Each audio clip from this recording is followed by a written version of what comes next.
Hi guys, this is George back here with another video, and welcome to a video discussing all about the cancelled rides and attractions of Thorpe Park here in the UK, the most thrilling theme park in the UK. Of course, sometimes in the theme park community, theme parks plan different rides and attractions, and for whatever reason, they just don't go ahead. A lot of different reasons can contribute towards this, but for whatever reason, they just don't go ahead. And it's pretty safe to say that if these plans had gone ahead, then Thorpe Park would look very different today than it does. So I feel like this is a really fascinating topic, and there's a lot of different cancelled attractions at Thorpe Park that I'm going to talk about in this video, so let's get straight into it. So we're going to start off with not a cancelled attraction, however cancelled plans for existing attractions at the park. So you may all remember Pirates 4D, the old 4D experience at the park. So we're going back to 2000 here. So of course, originally the plan for Pirates 4D, the entrance was going to be located at another side of the building. So of course, you had the entrance where it was originally planned to be somewhere else. As well as that, of course, we all know Tidal Wave that opened in year 2000, and it's still operating at the park today with its Amity Cove theme right in the middle of the Amity Cove area. However, there were originally plans to have Tidal Wave linked in with Pirates 4D as a bit of a mini Pirates area. They were both going to tie together in this Pirates area. And yeah, Tidal Wave was going to have a lot of pirate theming around it. The station was originally planned to be a massive shipwreck. There was going to be lots of other pirate theming around the ride. Of course, we all know it today with like the sinking church and all the sinking buildings around it with the boats at the side, all fitting in with the Amity theme. But yeah, originally it was going to be themed to pirates and have lots of shipwrecks around it. And looking at the plans, the shipwreck for the station looked massive as well. It would have looked really impressive here in this area. Of course, it wouldn't have fit with Thorpe Park that we know today with Pirates 4D no longer being around. However, imagine how cool it would be having a massive shipwreck as the station for Tidal Wave and having all that pirate theming around. It certainly looked really cool. However, it did end up being scrapped in favour of the theming that we know and love today.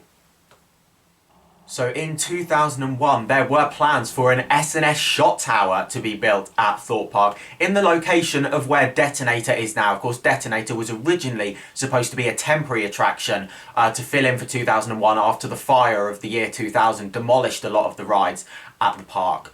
So a few flat rides were brought in, including Vortex, Zodiac, and also Detonator. But Detonator was originally planned to be an S&S shot tower, and you can see from the plans here what it would have looked like. It would have been in the same location as Detonator. However, in the end, this was scrapped in favour of Detonator, that is still operational at the park today. And in my opinion, probably the best drop tower in the UK. It's absolutely fantastic. The views you get up there and the force of it as well is absolutely brilliant. It's a very intense ride. So now let's go back to 2002, the opening year of Colossus, the world's first 10 looping roller coaster, and the coaster that kind of started Thorpe Park's journey into becoming the thrill park that we know today. However, there were originally plans for a Vekoma SLC to be opening at the park in 2002. A standard layout Vekoma suspended looping coaster that we as enthusiasts absolutely love. They have got a fantastic reputation, as we all know, within the coaster community. They're known for being very rough and unpleasant rides. Of course, we got Infusion over at Blackpool Pleasure Beach. This would have been a clone of Infusion, basically. Of course, this would have come first before Infusion was located to Blackpool Pleasure Beach. However, this would have still been operational at Southport Pleasureland at this point. However, yes, there were originally plans for a Vekoma SLC to be situated over the lake, going round that section of the park, but then it was scrapped in favour of another coaster. So the other coaster that was planned before Colossus was a B&M launch coaster. This was going to be inspired by the Incredible Hulk at Universal Islands of Adventure in Florida. However, instead of having an uphill launch, it was going to have a flat tyre-driven launch and also 3 inversions, which looked to be a cobra roll and also a vertical loop. And if you look at the plans, you can see that the cobra roll is very oddly profiled. It looks very different to a typical cobra roll that we're used to. However, it certainly looked very interesting. The launch would have been punchy. It looked like it would have had quite a big focus on banked turns and different banking elements with some steep angles going around there, but then of course with the 3 inversions as well. But it certainly does look very interesting. However, in the end, this coaster was scrapped in favour of Colossus, that did open in 2002 and is still operational to this day. But it's crazy to think, so next time you go slating Colossus for being rough, just remember we could have had a Vekoma SLC instead. So 2003 was also a big season for Thorpe Park with the opening of Nemesis Inferno, their B&M inverted coaster. However, there were originally plans for another coaster to be located on this site, and this was going to be a Vekoma launch coaster that looked to be a clone of Express Platform 13 at Wallaby Holland and also Rock and Roller Coaster at the Disney parks, featuring 3 inversions including a Sidewinder and also Corkscrew. This was going to be a clone of Rock and Roller Coaster, however it was going to be located outside, just like the clone of it at Wallaby Holland Express Platform 13. So this was originally planned for Nemesis Inferno site, however in the end this was scrapped in favour of Nemesis Inferno. And you know what? I am very glad that it was scrapped, because as much as I do like Rock and Roller Coaster, it's a great fun ride, I definitely prefer Nemesis Inferno, so I definitely think we got the better end of the deal there. The Vekoma launch coaster wasn't the only ride planned for 2003 at Thorpe Park though. There were also plans for a Huss Ranger to be opening at the park this year that was going to be in the place of Quantum, that is still operating at the park today, the Magic Carpet attraction. So this ride would have flipped you upside down. There's been a few of these built. There used to be one at Lightwater Valley, but basically it was basically a swinging, inverting pirate ship. So you'd spin round, it would hang you upside down and it would just keep going round. It doesn't look like the most comfortable of rides, I'll be honest. I've heard a lot about them. However, yeah, these plans were scrapped in favour of Quantum, that is still operational at the park today, and I do really enjoy Quantum. It's a fantastic ride. However, yeah, imagine if we would have had a Huss Ranger there instead. It would have been much bigger on the skyline there. They would have been pretty tall, but yeah, to be honest, I'm glad we got Quantum instead, because I haven't heard great things about these rides.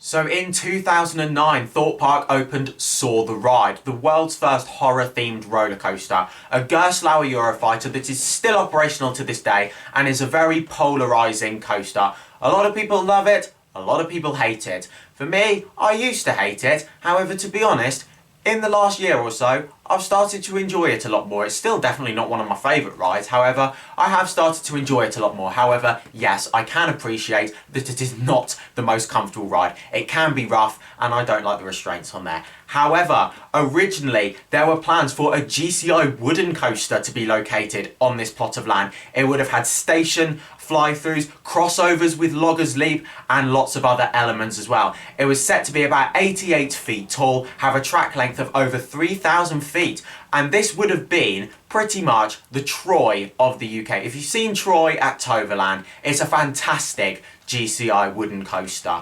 And we could have had something like that in the UK. However, these plans were scrapped and they decided to go with more of a thrill coaster, of course, that we know today with Soar the Ride, the world's first horror-themed roller coaster featuring 3 inversions and lots of other elements as well, including that fantastic indoor section. And as much as I am starting to enjoy Soar the Ride a lot more, I tell you what, I do really wish that we had got the wooden coaster, because how good of an addition would have that been to the park? Imagine a wooden coaster at Thorpe Park. Bear in mind, this would have been before Wicker Man as well at Alton Towers. This would have been a great addition to the park back in 2009, but unfortunately the plans were scrapped.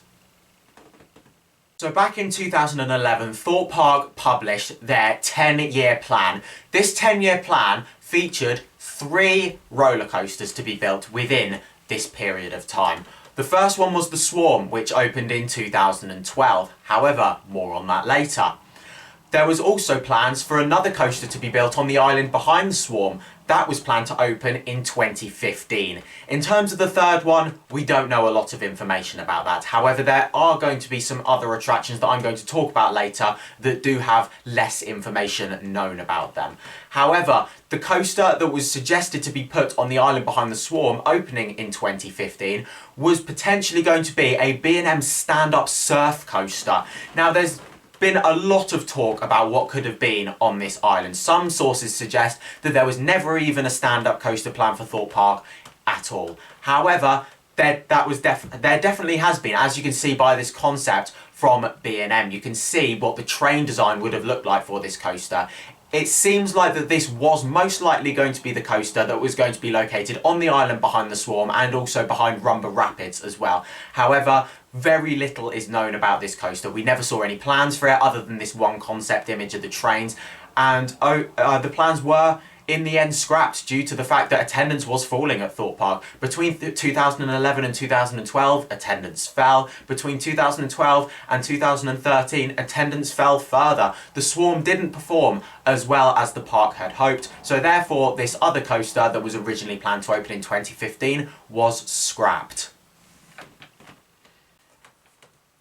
So in 2024, Thorpe Park opened the UK's tallest and fastest roller coaster, Hyperia, and it went down a storm amongst theme park enthusiasts. Loads of people from around the world have travelled to the UK to come and experience this incredible roller coaster. However, there were originally plans for a different coaster to be located in this plot of land. It would have taken up a much bigger footprint, and it was planned to be a B&M hypercoaster at first. The station was planned to be behind Burger King, believe it or not, and the layout would have been an out and back layout that would have gone over through where Fearless Valley is now, where Burger King is, over onto the site that Hyperia does now stand, and it would have come back again.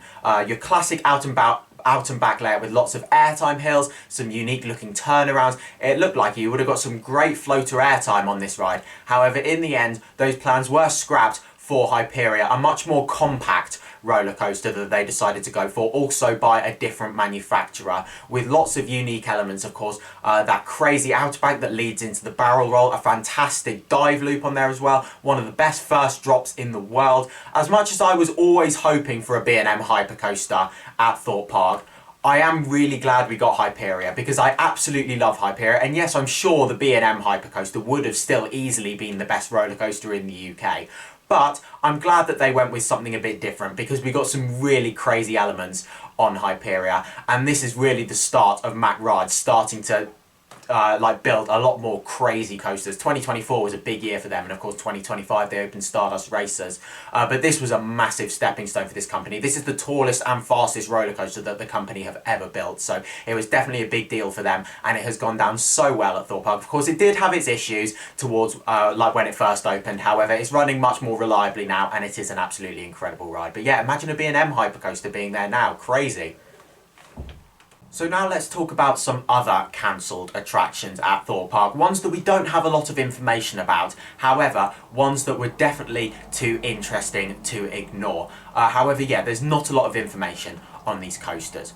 Originally, there have been talks of a B&M dive coaster planned for Thorpe Park that was potentially going to go on the island behind the Swarm. No one really knows anything about that. However, that has been talked about. There has also been talks of a B&M speed coaster planned for Thorpe Park. We don't know what that is, however, that's just something that has been thrown around in the theme park community.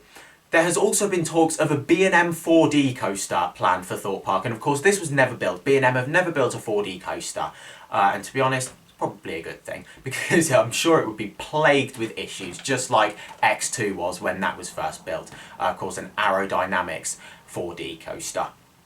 However, yeah, there was talks of this being built on the island where the Swarm is now. There was talks of this being planned before the Swarm, however it was then cancelled in favour of the Swarm. Some sources say it was never planned at all. Some sources say that it was originally supposed to be the launch coaster that we talked about earlier from B&M, however that doesn't look to be the case. It does seem like that these were two completely separate projects. There's been talks of this coaster originally being planned for the Colossus site, but then it was scrapped in favour of Colossus. There's been talks of it being planned on the Swarm site, however was then scrapped in favour of the Swarm. There's not a lot of information known about this B&M 4D coaster, however it definitely has been thrown around. There's definitely been talks of it, however yeah, there's just not a lot of information about it. However, it's definitely interesting to think about what that could have been like, and overall, imagine how different Thorpe Park could have been if these plans ended up happening. Imagine, like, instead of Colossus we got a B&M 4D, we got a B&M launch coaster. Instead of the Swarm we got a B&M 4D coaster. Instead of Soar the Ride we got a GCI Woody. This park could have looked completely different